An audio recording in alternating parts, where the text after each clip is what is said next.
Good evening and hello to those of you who are live streaming with us tonight. It's just now approaching 7:30, and we've changed our starting time from 7 o'clock to 7:30 in order to allow a little more outdoor time in these beautiful evenings, and works for me. I don't mind 7:30, it just means I don't get home until sometimes till 9 o'clock, but that's okay. So welcome. Glad to have you here, listening and reading along and living along. That's part of what we do. We're living our lives with the Bible beside us, and not trying to make more of it than it is, but not trying to treat it with less respect than it deserves. Contains a history of people's reflections about God, and in a derivative kind of way, I think arrives as a word from God to us. Our approach to this, if you haven't been with us before, by the way, I'm Pastor Lou Kilgore here at the High Mountain Presbyterian Church. Good evening. But our approach here is a very plain reading of Scripture. We try to hear it for what it is. I try to provide some of the scholarship background, interpretive stuff that has to do with, nuances of the language, because it was given, although we can read it in English because it's been translated in about 10 different English translations, it comes down from history in Hebrew, in ancient Hebrew language, which makes it interesting as we try to understand it and not to try to read into it what we think it means. But on the other hand, we do also react to it in terms of understanding that God is love. That's what rules this study of the Bible. God is love. And sometimes people want to claim something for God that comes out of themselves and doesn't really come necessarily from something that was revealed to them or given to them about God. It's more about them as human beings. I say all the time, I'll keep repeating it, you open the Bible, yes, to learn some things about God. I do believe that's true. You can open the Bible, read it, and learn some things about God in the experience of people of faith. But more often than not, if you look and listen carefully, you learn things about what people are like, what human beings are like, and especially what they're like when they believe they speak for God. That sometimes can be enormously vengeful and vindictive and not merciful at all. But just because they say God told them to say it or God told them to do it, we're free to think critically through the eyes of love and let love be the interpretive principle. So I don't have my group with me here. It's been several weeks since we've done Tuesday night Bible study, and we are in the summer now, and I don't know if that means that we'll have lost some of the people that were regular attenders. I don't know, but I did send out the notice that we were meeting tonight, and we offer the Zoom. If you did not get a Zoom invitation and you want one and you're watching, just shoot me an email right now to revlouis@aol.com, and I will send you the invitation to the meeting. Otherwise, I'm going to wait a little bit till some of the regulars arrive to sort of guide us into where we left off. I went back and I looked. It's been several weeks since this Tuesday night Bible study actually met. So I was having some trouble remembering where we left off. But I think we did 9, 10, and 11. I think we are actually at Psalm number 12. And if I start into reading it, we may discover that some of the words are just too familiar. Maybe, I think Psalm 12 we have done, because it starts out, "Help, O Lord, for there is no longer anyone who is godly. The faithful have disappeared from humankind. They utter lies to each other with flattering lips. and double heart they speak. May the Lord cut off all flattering lips, the tongue that makes great boasts, and those who say with our tongues we will prevail. I'm reading Psalm number 12 if you're just tuning in. Those who say with our tongues we will prevail. Our lips are our own. Who can be our master? Because the poor are despoiled, because the needy groan.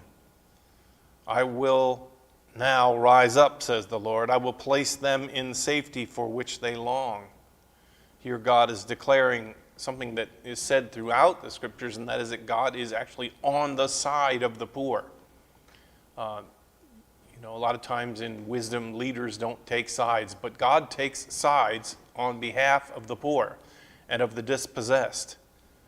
The promises of the Lord are promises that are pure. God's lips don't just flap around with things that are meaningless. You, O Lord, will protect us. You will guard us from this generation. On every side, the wicked prowl. The vileness is exalted among humankind. So that's just a refresher reading of Psalm 12, and I'm going to read on until I think that we've come to the point where there's a psalm we have not yet explored. How long, O Lord, will you forget me? Forever? How long will you hide your face from me? How long must I bear pain in my soul and have sorrow in my heart all the day long? How long shall my enemy be exalted over me? Consider and answer me, O Lord, my God. Give light to my eyes, or I will sleep the sleep of death, and my enemy will say, I have prevailed. My foes will rejoice because I am shaken. But I trusted in your steadfast love. My heart shall rejoice in your salvation. I will sing to the Lord because he has dealt bountifully with me. This is an example of one of my favorite kinds of reading in the psalm because, hold on one second.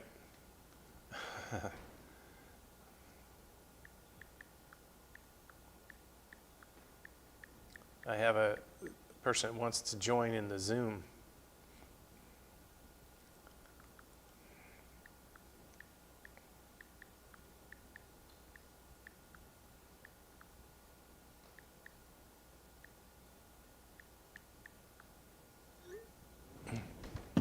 All right, hold on. Just bear with me for a moment, those of you who are watching live, as I try to bring in my conversation partners. Seems to be a problem logging in on the Zoom. So I'm going to go here and see if I can invite.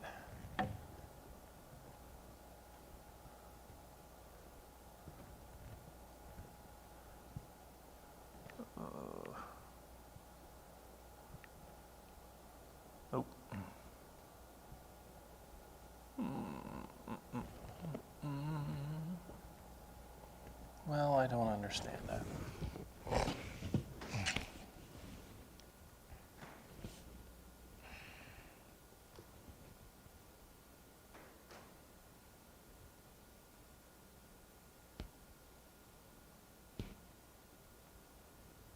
Bear with me, please. Those of you who are watching live, don't turn off yet. I think we still have a study that's going to happen. If not, I might just delete what's happening if it becomes too boring. So, 7:30 p.m. I'm going to get a forward to Barbara Fernstrom.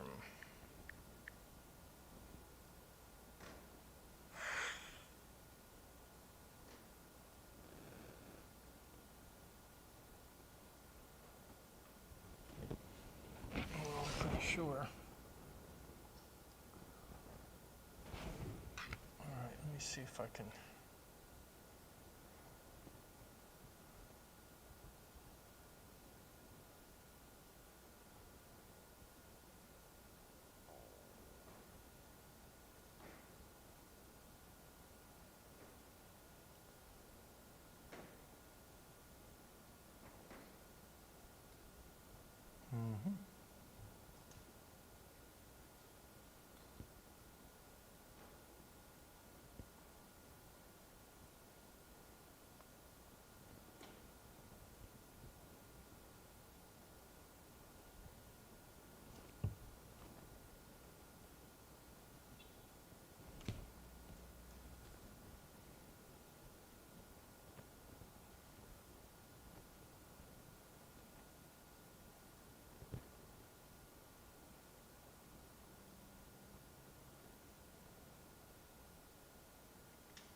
Hello?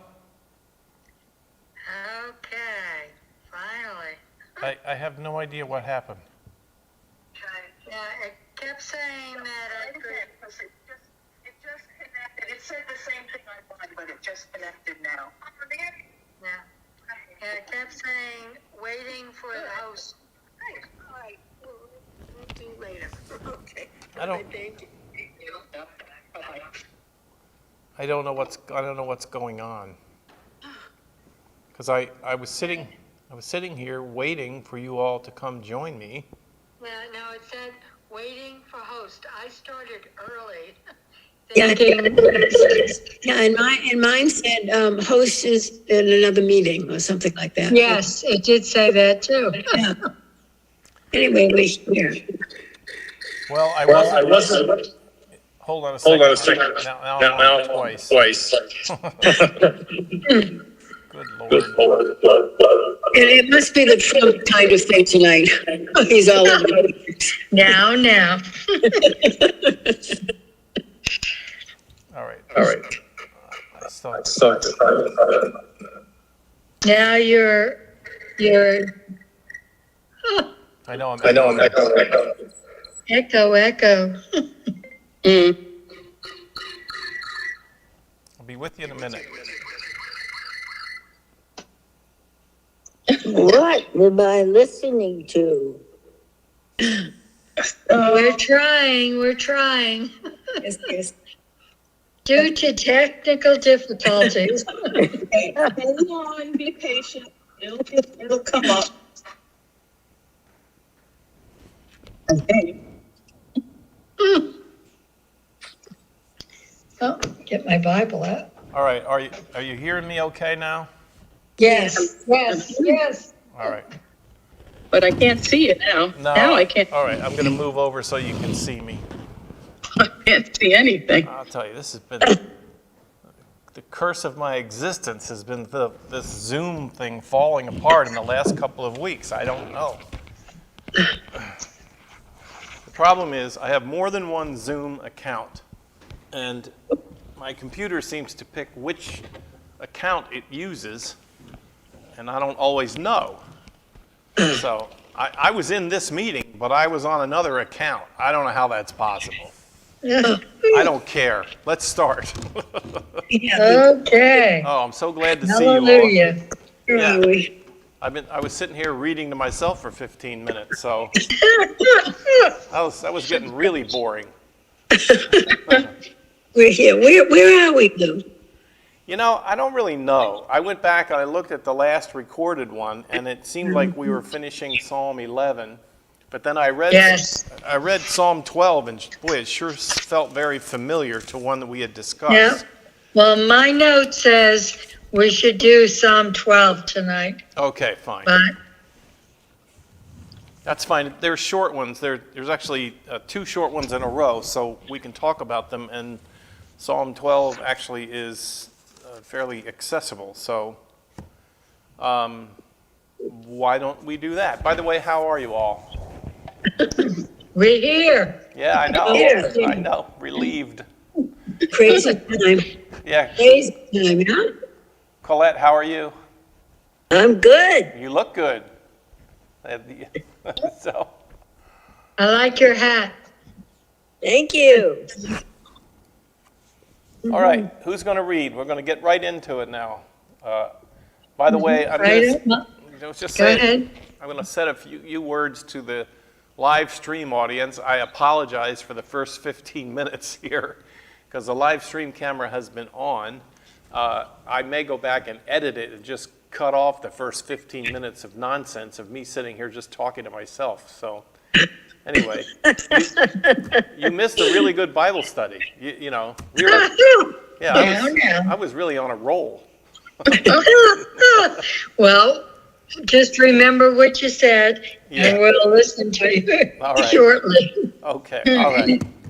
So, Okay, I will read. very good. Okay.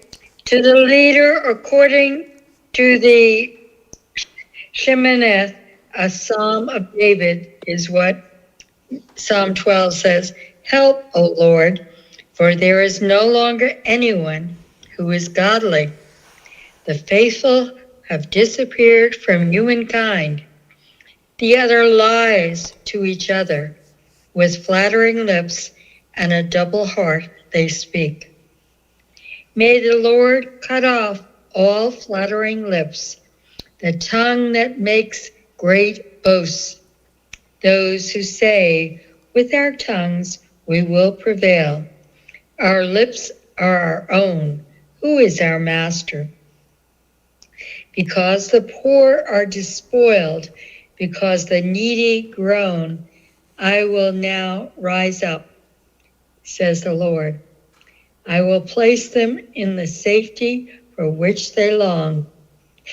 The promises of the Lord are promises that are pure, silver refined in a furnace on the ground, purified 7 times. You, O Lord, will protect us. You will guard us from this generation forever.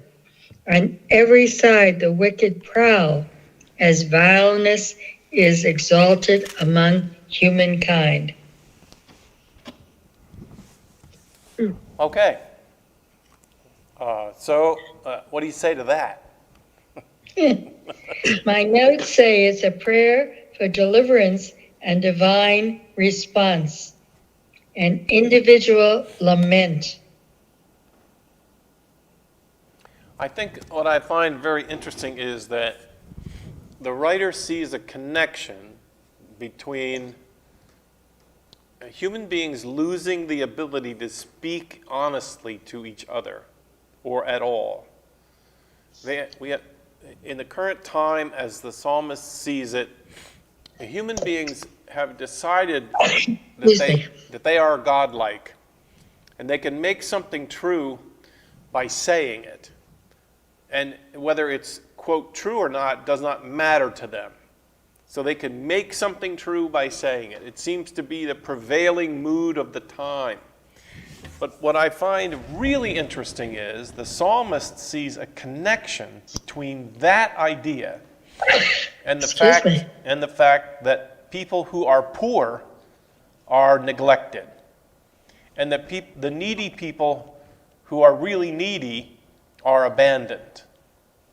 And I hear a connection between that, so that if people adopt lying or they adopt trying to fabricate reality, that the one part of reality that they have a tendency to ignore is the reality that there are people who are poor, and that there are people who are hungry, and that they have this need to not see them or to not respond to them.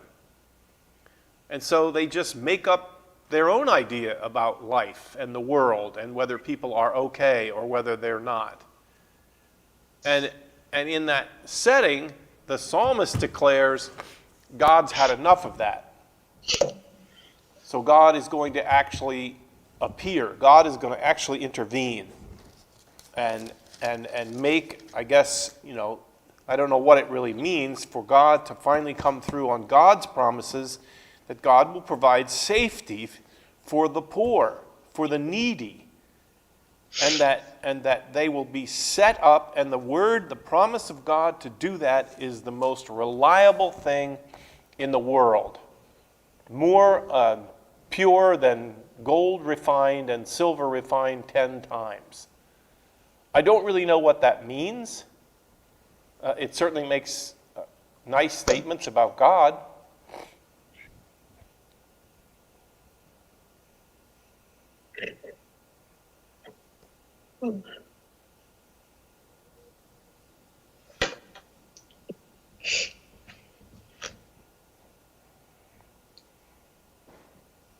What do you think?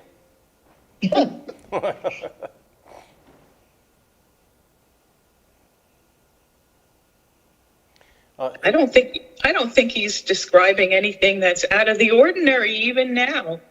It seems like there are always, there's always wickedness and deceitful, folks, and then there are those who trust that God will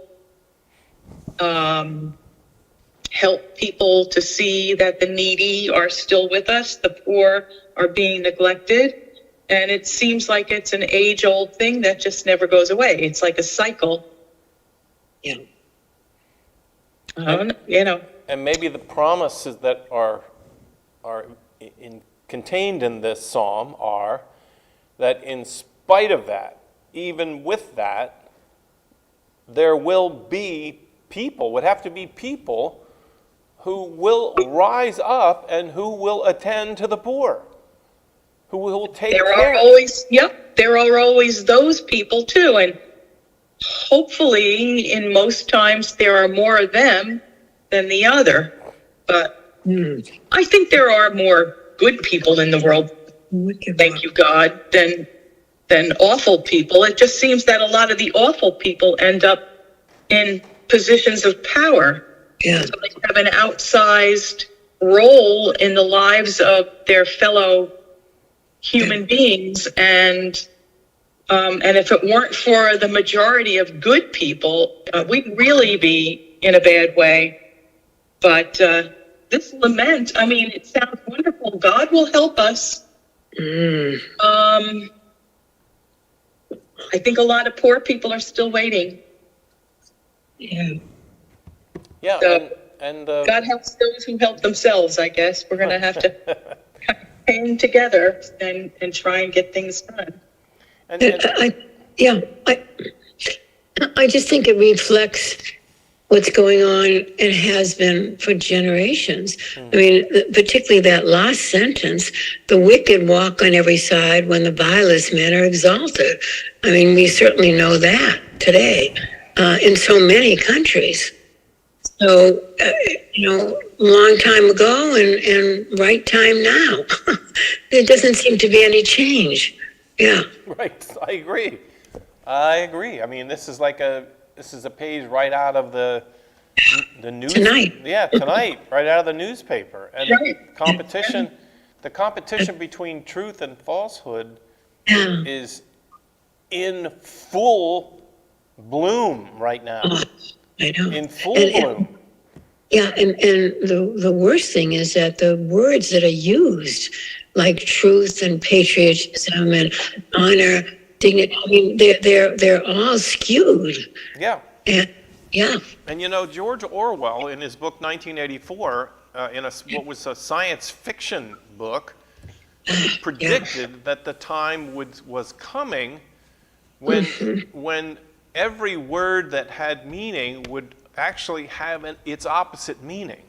backfire. Yeah, right. that behind the language, the meaning would migrate to the point where you would not know really what was being said.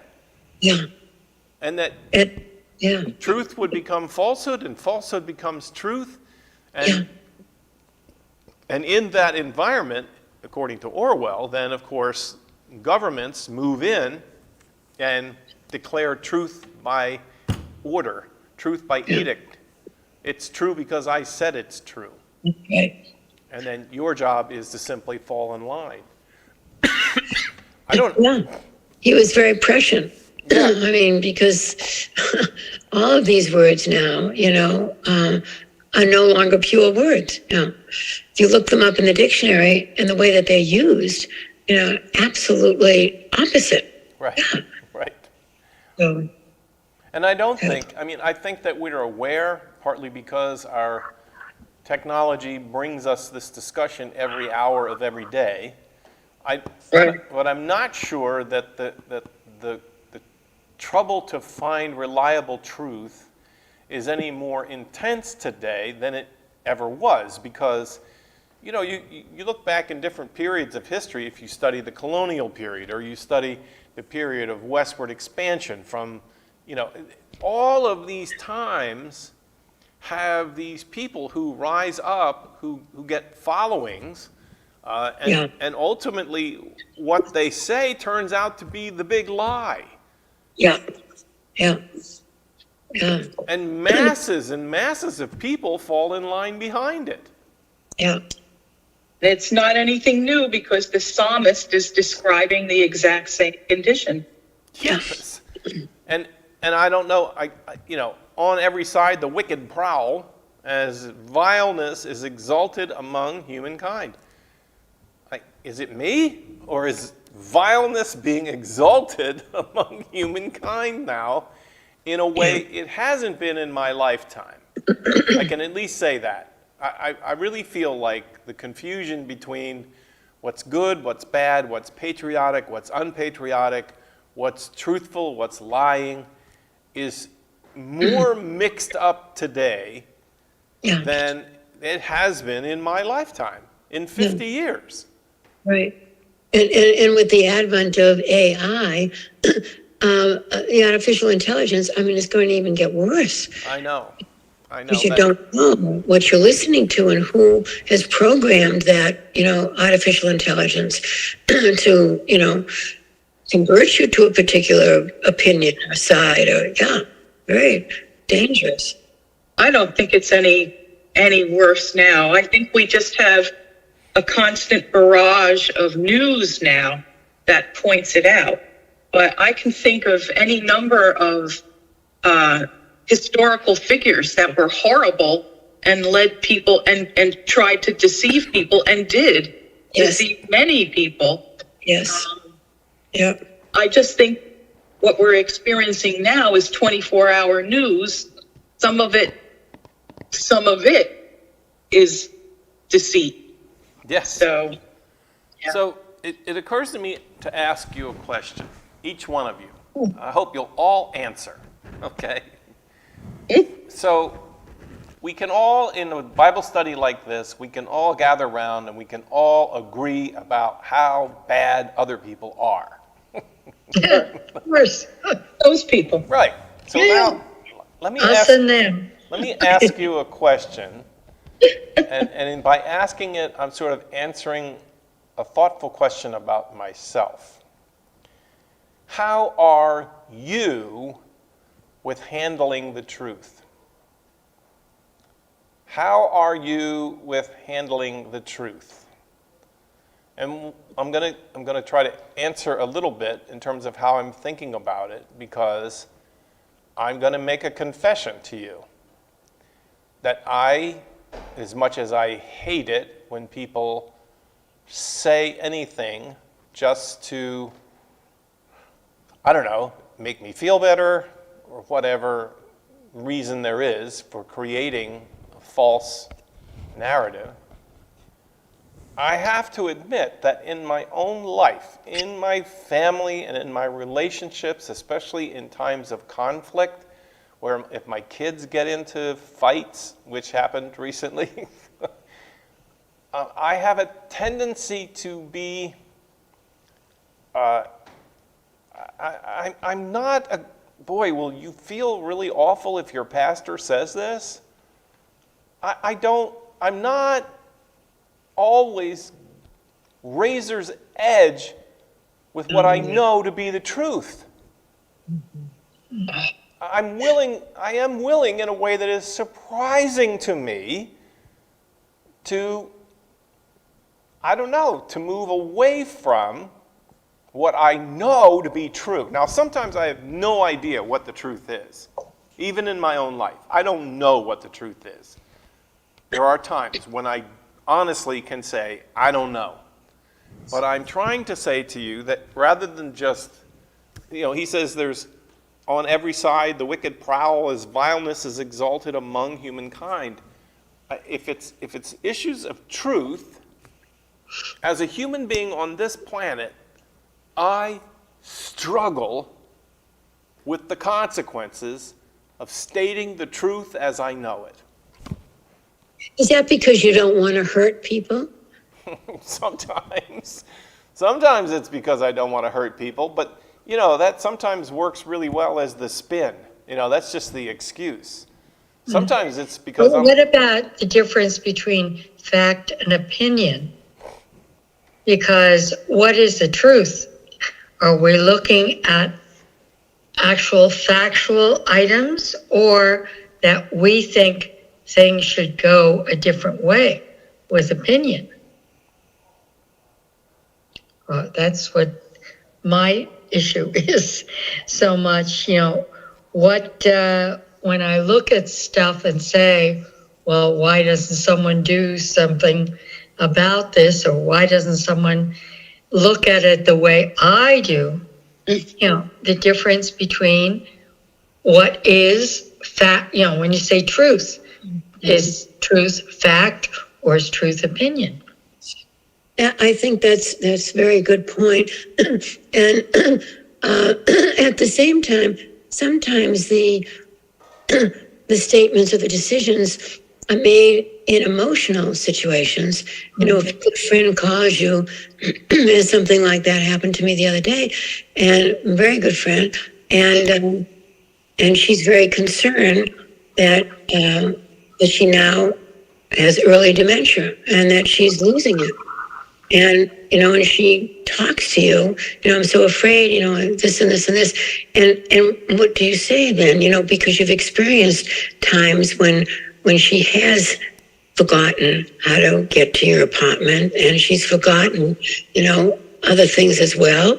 What do you say? Do you say it's going to be all right? Or I understand? Or, I mean, or everybody gets to that point, or many people get to that point when they get to a certain age, or, how do you handle it? I mean, you want to protect the person because you care about the person. At the same time, you don't want to lie to the person, but what kind of statements do you make? So you're right on the topic in terms of how I'm thinking about this. My question, it's a question a pastor should never ask of the people, but how are you with lying? How are you with that? I don't think lies ever help. There has to be some way of expressing concern and solidarity without actually saying, oh, you're going to be fine, because actually you don't know. Right. So, this is a tricky thing, but I don't think lying ever helps anyone. Unless it's about Santa Claus, maybe. But I mean, Do you in the situation you're describing, it seems kind of hurtful to actually lie to your friend, right, because she's expressing concern. I'm sure she's aware that there is something wrong. And if you lie, it's not a good situation. No, but you want to provide some kind of comfort. So what I do, you say, I understand. I mean, what can you? I'm here to listen. Yeah, I'm here to, for you if you need help. Right.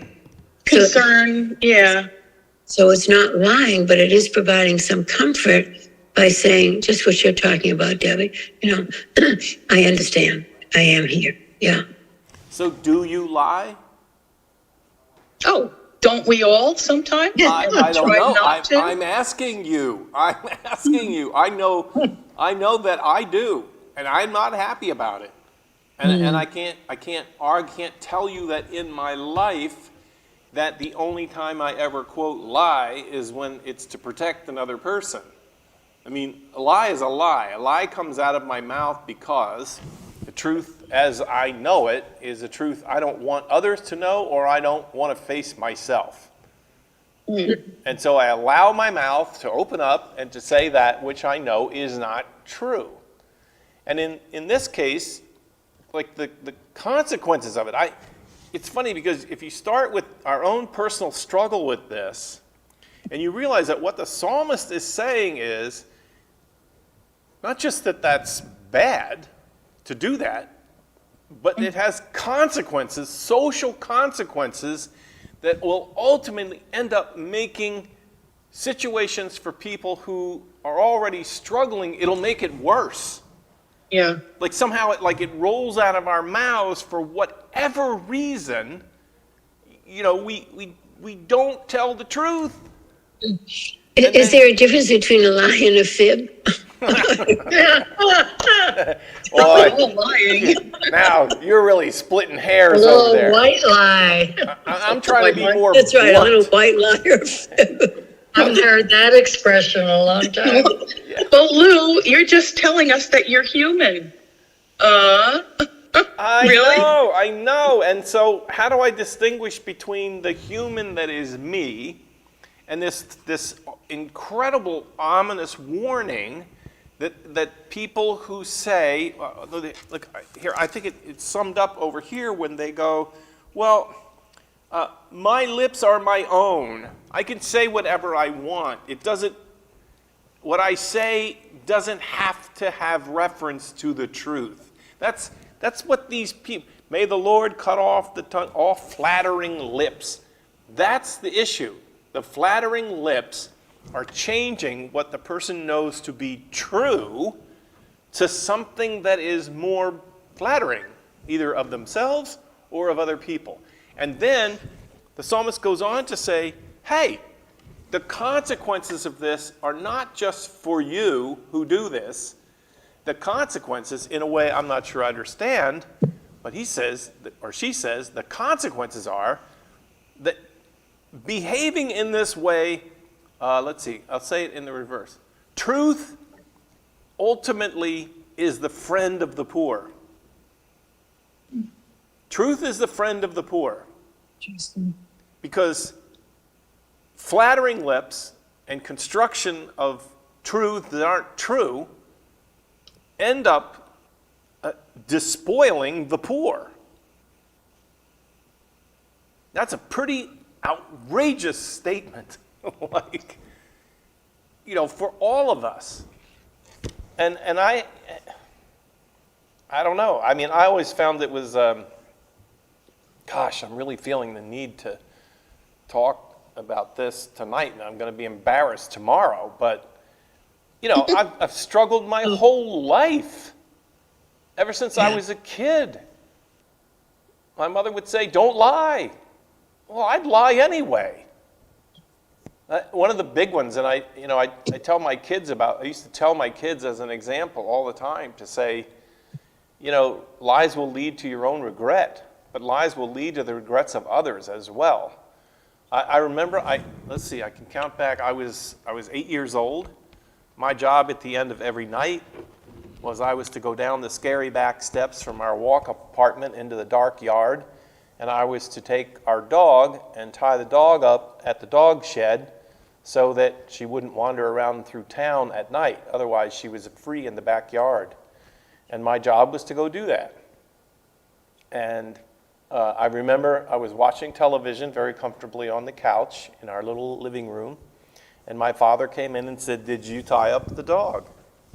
And I looked up at my father and I said, "Yes, I tied up the dog." And I hadn't tied up the dog.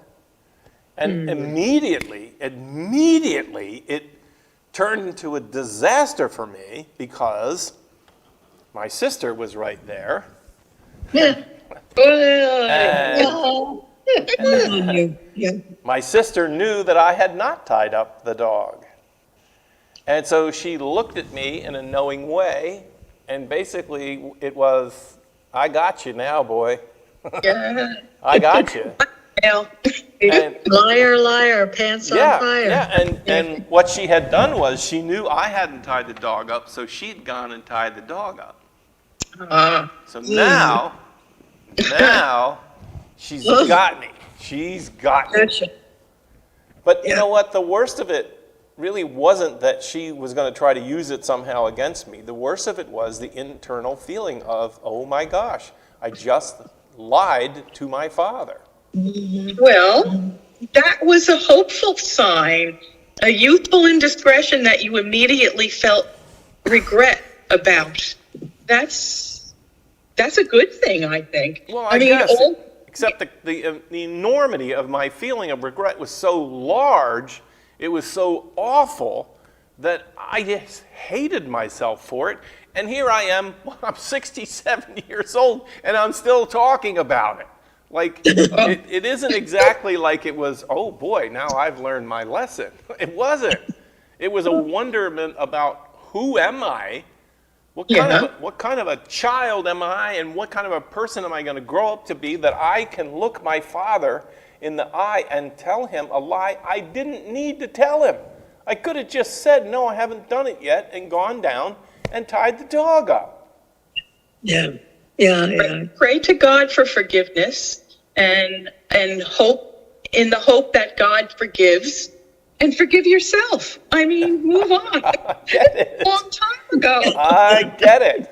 And in fact, like talking about it now, I can only hope that wherever people go when they die, they can still hear what we say. So, because my father had. Are you sure you weren't Catholic at some point? There's a guilt complex. Did your sister ever hold that over you? Get something out of you? I don't blackmail really, you? I don't really remember. We've talked about it. We've talked about the situation, and she's reminded me that she had that over me, but I don't know that she ever used it. I think she was afraid to, because if my parents thought that she was doing that to me, then she'd be in more trouble than I was. But so I just, I want to be. Listen, I want more than anything in my life to be a person who's able to speak the truth. That's what I want. It's part of why I like to preach. Because I like to preach because I research and I go in and I can say, look, I can shine a light on what I really believe is the truth here. But in my life, I struggle because I don't, I feel like, okay, I could be one of these people, right? The vileness who roam the earth, exalting vileness on every side because of the difficulty of speaking the truth. Now, sometimes I don't know the truth, and I open my mouth and talk anyway. I don't know if that's, sometimes that's worse. Well, that's opinion. That's opinion, like Barbara said. Yeah. Well, and sometimes it isn't really even just opinion. It's just downright, I don't know what I'm talking about, but I talk as if I do. That's a whole nother level of deception. Oh. And I talk about it freely because I know it is part of all of our human condition. It is. I've listened. People come into my office. I'm not a priest, so I don't have a confessional, but I have a nice office, and it's quiet, and the door shuts, and people come in, and they talk about what is going on in their lives, and I recognize me in that. And one of the things I like about pastoral counseling is, if you're trained, my training in pastoral counseling is to be a listener. And what listening means is that you get a chance to listen to what someone is saying when they're talking, and then you're able to say, hopefully, truthfully, I hear this in what you're saying.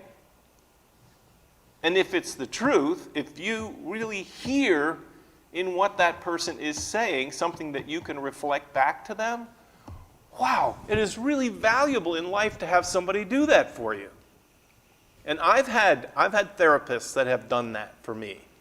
I go in, I sit down, I talk about what's going on in my life, and the therapist listens very carefully and says, I think I hear this. I think this is true about you. And that I celebrate that because oftentimes that person then helps me to know a truth I can't get to by myself. And that's pretty amazing. Pretty amazing. But I still think that I'll say me, but I still struggle with someplace in the instructions in the New Testament, I think it's the Apostle Paul says, let your yes be yes and let your no be no. And that was supposed to be a rule, a guide for creating community that would be trustworthy and that would create sanctuary for people to be able to be in and be at peace. Let your yes be yes. Let it really be yes. And if you say no, let no be the truth.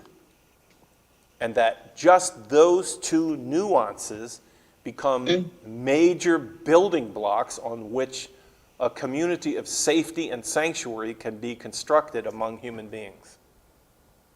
Isn't that amazing? Yeah. But does it leave room for a maybe?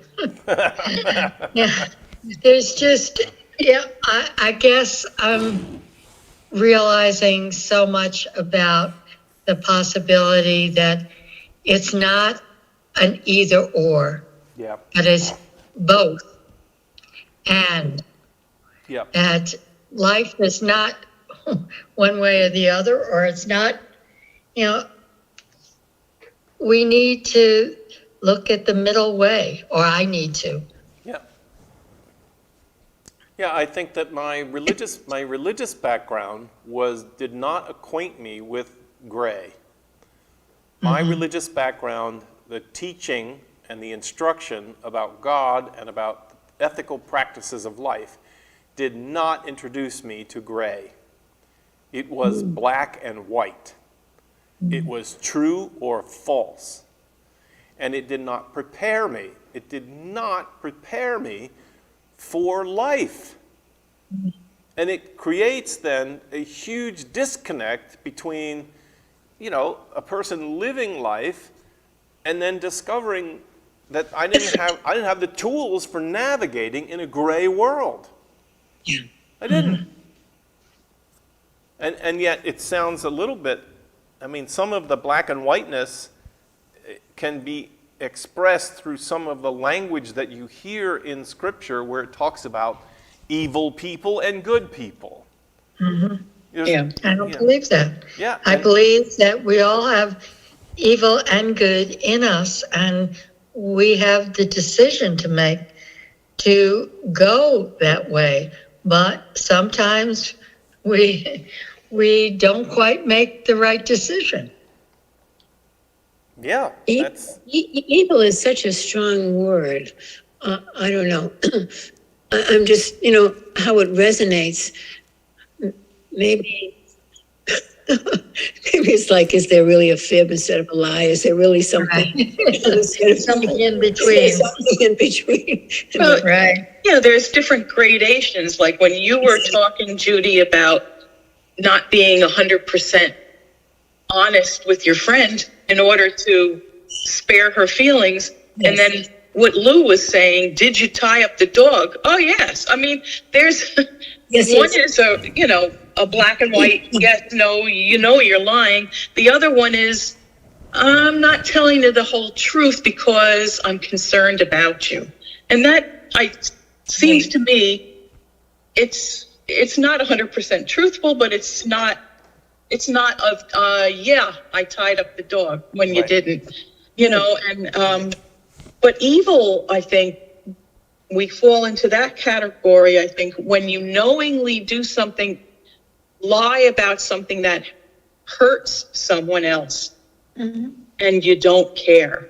yeah. And that's, I think, a different level of lying. It's, what you just that's what we see now on the news. We know what some of these people say on the news are lies, and they're lies that actually do much harm to people. Yes. And I think that's what the psalmist is saying here. I don't think, it's these, say, fibs. It's something that really does harm to other people. That's very interesting. So it's really an interaction. It's you, the person telling the lie, and then it's the impact or the effect on that. What's that person going to do with the lie? How is it going to affect him or her? Yeah, that's interesting, Debbie. Yeah. I think one of the issues, the clues are here in the text, but one of the issues that the psalmist would argue that God gets really riled up about lying is that if a person is going through their life and they have more than they need, and then they discover that there are those who have needs, and they say, I can't do this because I don't have enough. Right. That is that is the kind of lie. It is the lie. Because the reason for withholding the help to the poor or the needy could be that you can't. You don't have it. I'm poor and needy too. That could be the truth. But what we do is, according to the psalmist, and I think whether it's individuals or whether it's nations or whatever it is, we say, no, we can't help with that problem because we don't have enough ourselves in order to do it. And that I think shows a lack of trust in Yes. God and in other human beings. Because if we truly believe that the poor and the needy can be helped by us, then why wouldn't we give freely knowing that other people will help us if we're in the same position? Exactly. I think a lot of it too is we're lying to ourselves. Yes. We like to make it like, well, those people who are needy, it's because they don't work. They're lazy. We make up lies that after a while, maybe we start to believe actually. And that I'm not needy because I worked hard for this. Right. But we all know it can change in an instant. And it shows a lack of trust in God and in our fellow human beings that we say, oh no, I can't share because I'm afraid of being needy myself. Have a little trust in your fellow human being. But the psalmist is saying that we don't do that. We just don't trust one another. And I guess the psalmist's idea is we don't trust each other because we're always lying to each other. Right. And we support the lies to ourselves. And I live in this world. I'm a part of this country and this community, but I have to tell you that in the back of my mind, it is like an acid that erodes my sense of rational thinking when, my life, I interact a lot with people who don't really have what they need. They don't have what they need, whether it's the access to education, or whether it's the access to food, or just enough money so that they can relax. I interact with a lot of people like that, and I always have. I always have in my life. For a while it was me, so I've had some experience with it. But what drives me to a level of irrationality is that I live in a world where people will really offer the idea that, well, we really can't help the poor more than we do. We can't. We don't have enough money. If we do that, the economy will be affected. We have to keep, and then we are in the world of nations, we are the most highly funded defense and weapons country that has ever existed in the world. Whatever weaponry we need for our security and for our safety, we have a bottomless pit of money to provide all of that technology. And in the language of the psalmist, I keep thinking, what would Isaiah be saying right now? Because Isaiah would say, stop making a treaty with Egypt, trust in the Lord. And I think Isaiah would rise up in the world in which we live and say, stop making a treaty with weapons. Stop making a treaty with them. The weapons will ultimately be that which destroys you, not which defends you. Instead, make good with caring for the poor and the ostracized and the shoved out and the shoved down, because in terms of survival of nations, that more often than not will be the predictor of whether you survive as a nation. And anything short of that is a lie. It's a lie. And I buy into it too. I can't not. I mean, I look at the poor country like Ukraine, and I think, well, you know, Ukraine has an enormous number of countries that have come to their aid. But how have we come to their aid? We've come to their aid by providing weapons, like weaponry like nobody has ever been equipped before. And I say, yeah, good. Send them more weapons. But I don't know. I've said enough. I talk until I'm down in the middle of a pit, and then I have nothing else to say. So. But it also suggested a trust in community or sharing, a trust and sharing of community values, so that you know that you're going to help the poor, but there'll be other people that will help you if you're in need. So, and I guess that I don't know, I'm just going off, but that suggests to me too expectations. I mean, but you know, if you go all the way to the core of it, it really is trust and a sharedness of values of a community, you know, community values.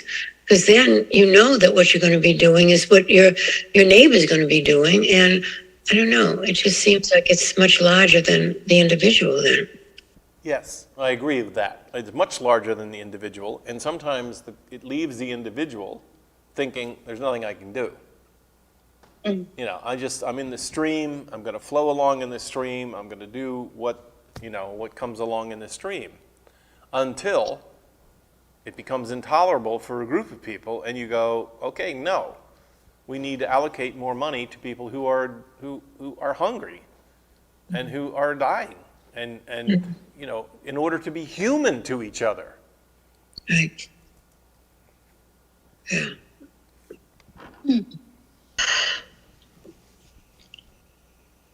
The depressing thing about it is the psalmist is describing exactly what the condition is today.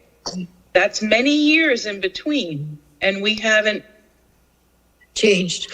made things better. We haven't learned. When will we ever learn? So is that humanness then? You know, is that the way it is and will always be? I don't know. So do we just say, okay, that's the way we are? No. No, I hope not. I think we need to hope, and that Right. our better natures will rule the day. I mean, there have been moments when I've been really proud of my country because we have helped other people. We have generally, you know, not always sent people weapons, but we have done things that are good for other nations and for ourselves. Yes, we have. We have. We've come a long way, Yeah, but we have a long way to go. And I don't know. No, and I think you're right. And I think if we listen carefully, there are a lot of that is happening today. I look at the conversations that I never imagined would ever happen, and that is the number of state governments that are looking at restitution related to slavery. I mean, these people are serious. New York State is have a commission for restitution and for compensation related to the existence of slavery in the past. I think, wow, the heavens must be shaking, you know? Yeah. That's phenomenal. I think San Francisco is actually talking about actual sums. Yes. And who gets it and who, Yes. qualifies. And I mean, whether it'll ever happen, I don't know, but they're talking about it.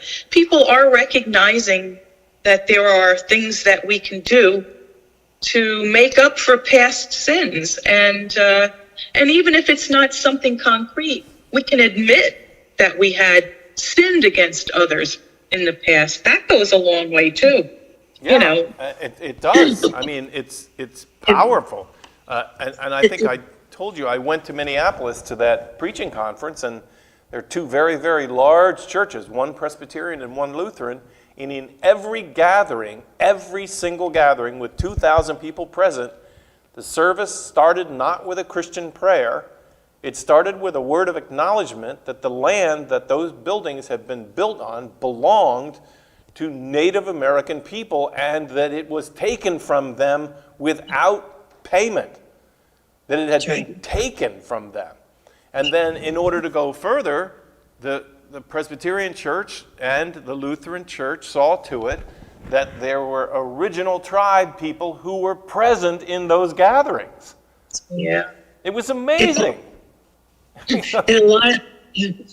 a lot of the treaties that were abrogated because, whatever reason, and now the BIA, the Bureau of Indian Affairs, they're working together, to try to right the wrong. Yeah. Yes.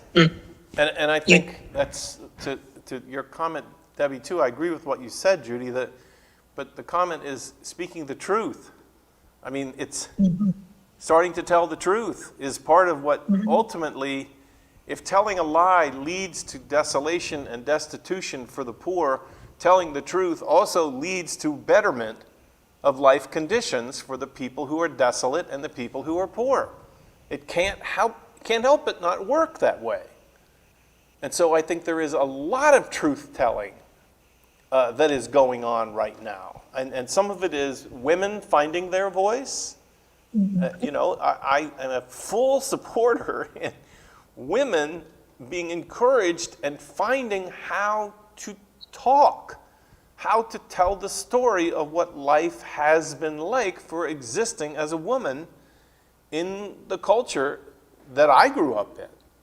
I think it's powerful because in some ways there was a fabrication, there was a lie at the heart of the idea that we're all doing just fine.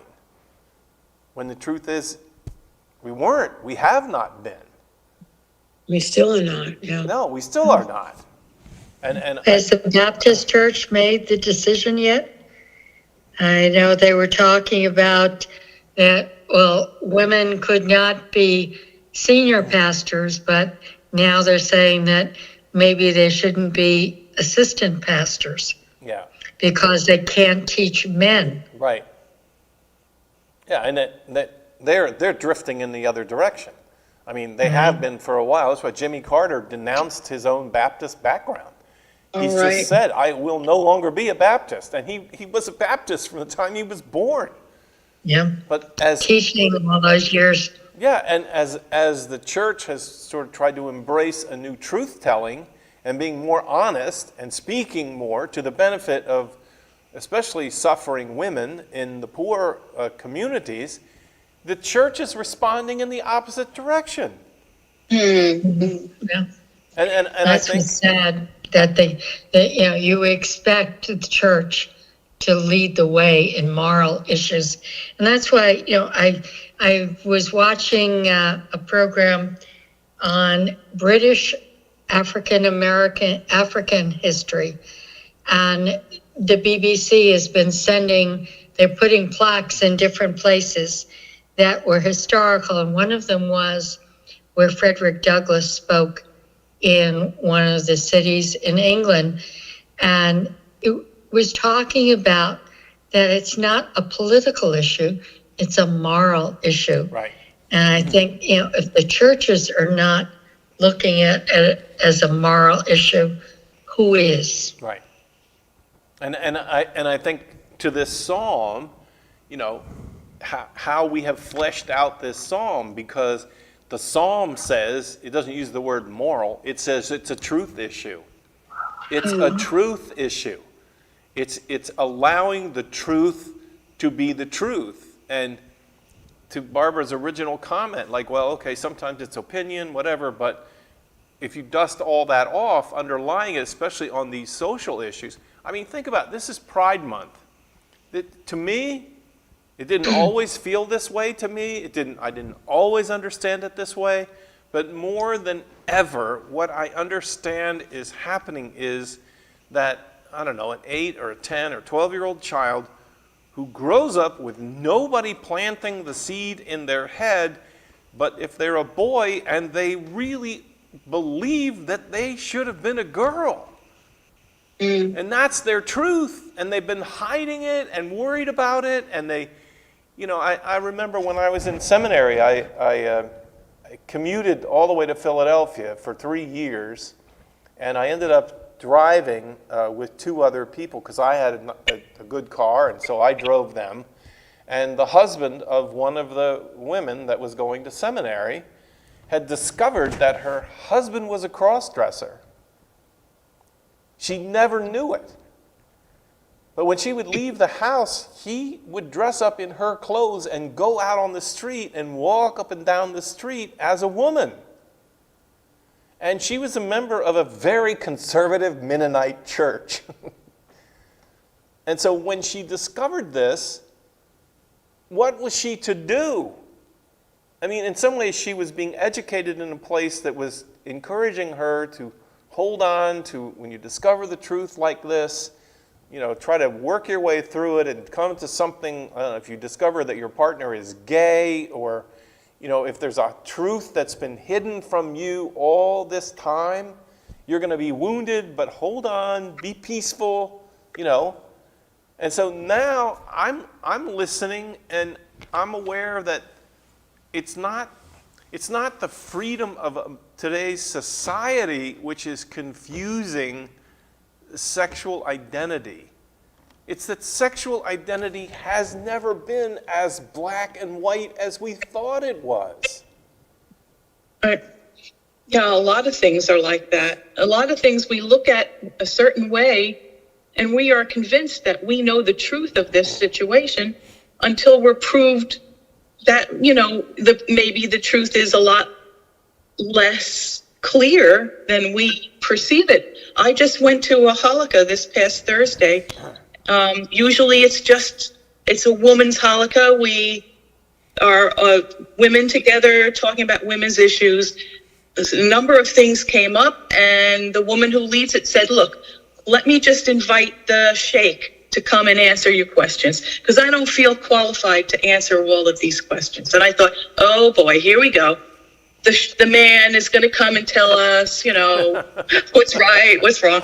So I was prepared for this. And one of the questions that came up was a young mother wanted to know if it was okay if her kids celebrated Thanksgiving with the neighbors and the other little kids in the neighborhood, because after all, it's a religious holiday. And I was ready to say, it's not a Christian holiday. It's not it's a kind of secular thing, but we're giving thanks to God or whatever, And I of course, didn't say that. And I'm glad I didn't, because the sheikh said, what's wrong with getting together with friends and family, enjoying a meal together? And if the turkey's in the center of it, fine, that's wonderful.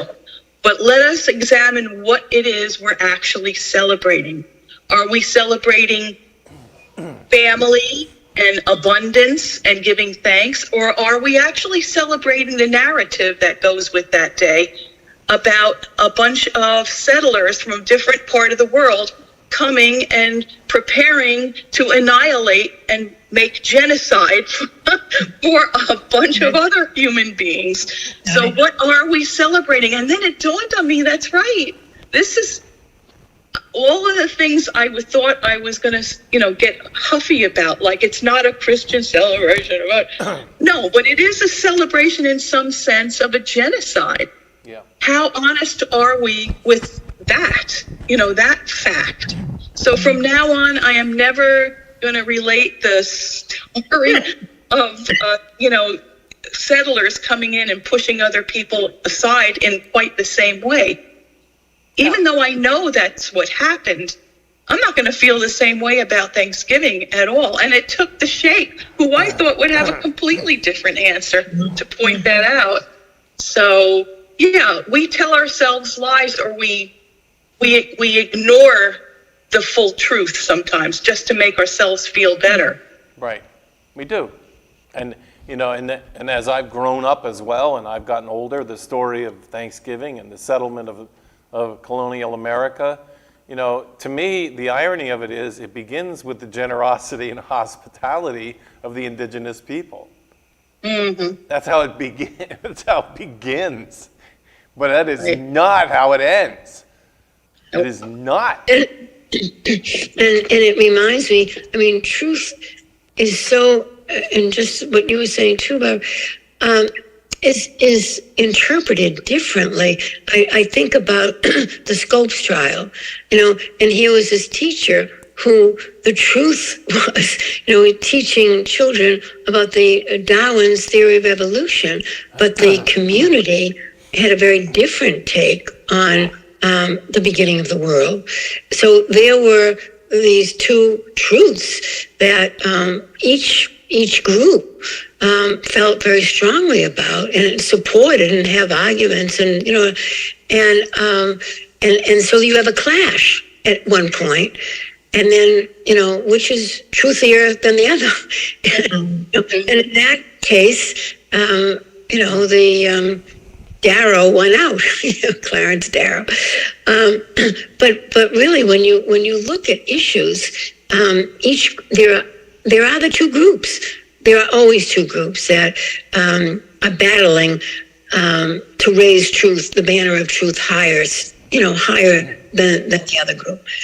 And how do you get to the right, whatever that is, sign or decision? And so in my orientation to my major in philosophy, one of the difficult fundamental trainings in philosophical reflection is to be aware that over 95% of disagreements between human beings about what is right and what is wrong find their origin in them not listening to each other. And so, and I can't tell you how many times this has come back, but in the case of Darwin's Origin of Species, Darwin was falsely characterized as if he was trying to promote, an idea that God didn't exist and that, the earth was existing on its own. Right. When the Origin of Species was a book to document the enormous creativity of God. And how God brings one variety of species out of another. It was an entire reverie about God. But once the argument got started, the truth didn't matter. The truth about what was at stake, or the truth about what Darwin believed, or what Darwin would have taught if he'd have been teaching that class, none of that mattered anymore. And so Right. the argument ensued with no real good need for an argument to even be happening. But there it is. I understand it was Mrs. Darwin, actually, who warned him about publishing because she was a woman of faith, and she said, this is not going to end well for you. Yeah. And she was pretty prescient, and yeah. So, Well, but you look at Dr. Fauci, and you have people who really felt that he was telling the truth about the virus, and then you have these other people saying that he was absolutely wrong. And so again, the whole concept of truth, who and where and how does it end? Yeah, and making sure that if we're disagreeing with someone, that we're actually disagreeing with what they're saying. Exactly. Rather than just using it as a reason to inflame controversy and conflict with each other. Because that's what the psalmist is saying. People just feel free to say whatever they want to say without reference to anything in terms of what it actually is. And maybe that's me too. I don't know. I certainly don't think of myself that way. But I think, too, some of my work in teaching the Bible or teaching from the Bible, the subtitle of the book I wrote is Giving the Bible a Chance to Speak for Itself, rather than picking it up and using it as a weapon in arguments and disagreements that the Bible knows nothing about, because it's beyond its time. But give it a chance to speak for itself. And there's processes like what I believe we do here to let the Bible speak. Let it have its say. And then we can listen as it describes what we might come to know as maybe a word, not the word, but a word from God. You know, in this case, this psalm, the word seems to be that as we deceive others or ourselves about our own abilities to help others, or whether we're wealthy or whether we're not, or whether we are secure or not, the more we deceive others and deceive ourselves about that, there are people who suffer as a result of it. And it's the poor. It's the people who need help from people who are willing to be helpful. Because we recognize that we have we have bounty, we have enough. This is a little different, but it's relevant to what's going on tonight. We have Trump speaking, and then we have the Democratic response. And if you put a title on both pieces and you call it the truth with a question mark, what does the listener or the viewer walk away with? These are two versions of truth. So it's so relevant to what we're talking about now. Yeah. I got a couple of years ago, I went fishing up in Vermont with Jim. Yeah, I had his name a minute ago. He grew up in this church, in Franklin Lakes Church, and he went on to become a constitutional lawyer.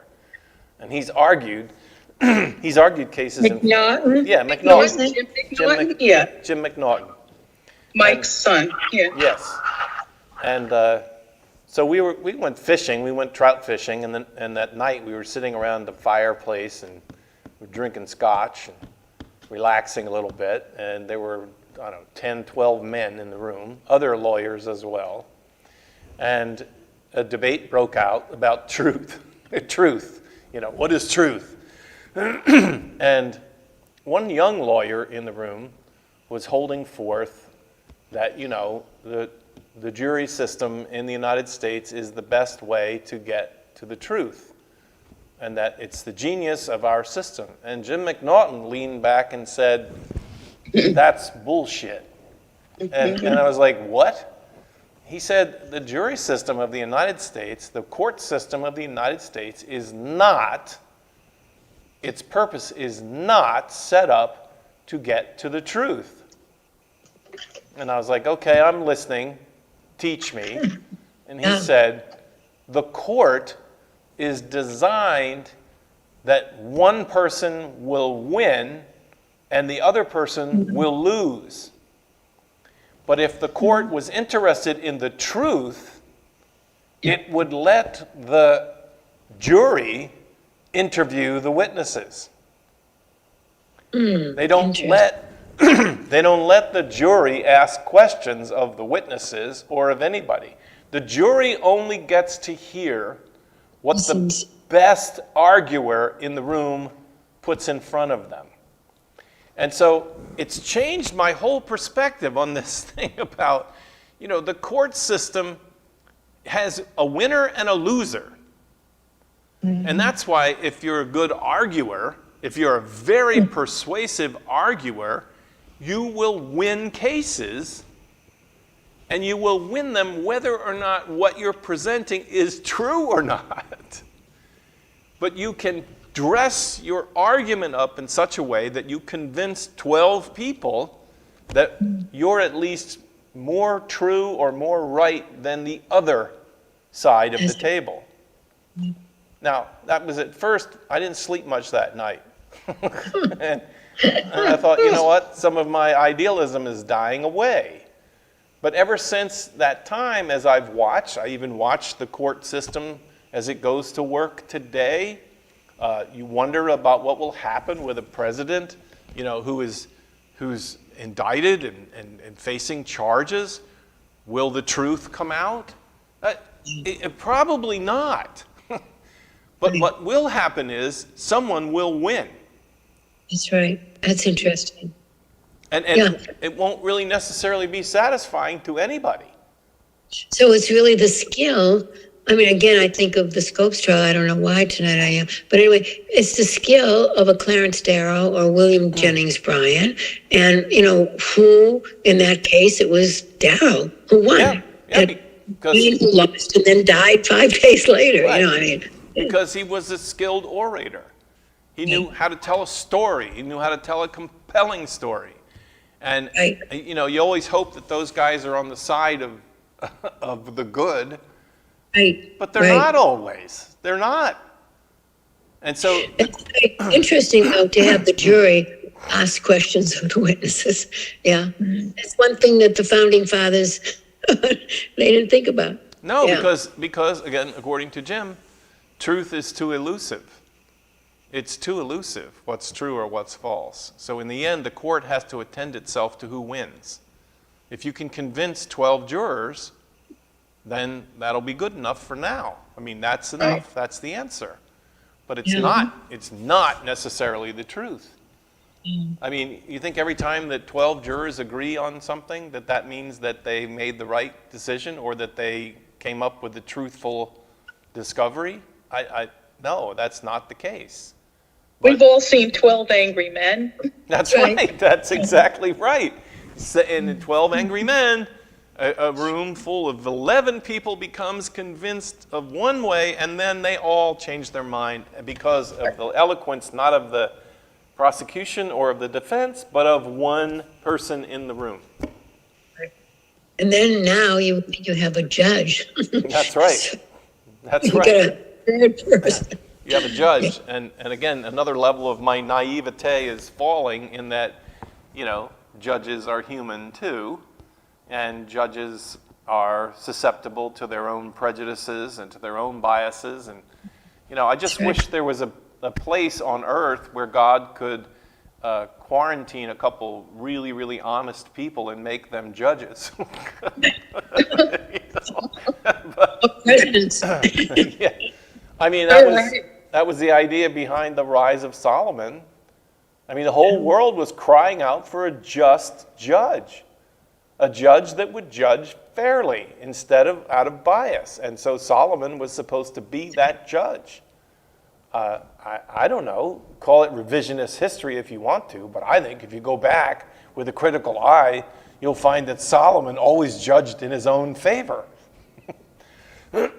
He was pretty smart about the two women that were fighting over one baby, but after that, I don't know. I don't see a lot of wisdom for the world in Solomon. I see a lot of selfishness and a lot of self-centeredness and egotism that said, give me all the wealth of the world and I'll collect it all up and I'll live like nobody ever imagined a human being on earth could live, in wealth and opulence. That was Solomon. But it's heresy to say so. True. Yeah, truth. Say the truth. Find the truth. Right. Anyway, that was good. All right, my friends. I thank you for this journey of conversation and exploration of what is truth. That was good. We could go back to the Jesus confrontation with Pilate. Pilate said to Jesus, "What is truth?" As far as I know, Jesus didn't answer. But we're encouraged to be reminded that truth aids the world, and deceit and lying destroys the world. Yeah. And that's sort of the view of the psalmist here. So, anyway. Well, thank you. That was good. Yeah, I'm glad we finally got on to the same channel, and I'm glad we were able to have this conversation. So I will, for some of you, I'll see you tomorrow morning. Otherwise, thanks for joining in tonight, and I hope you have a good night of sleep and rest. Take care. Thank you. All right. Night all. Good night. Good night.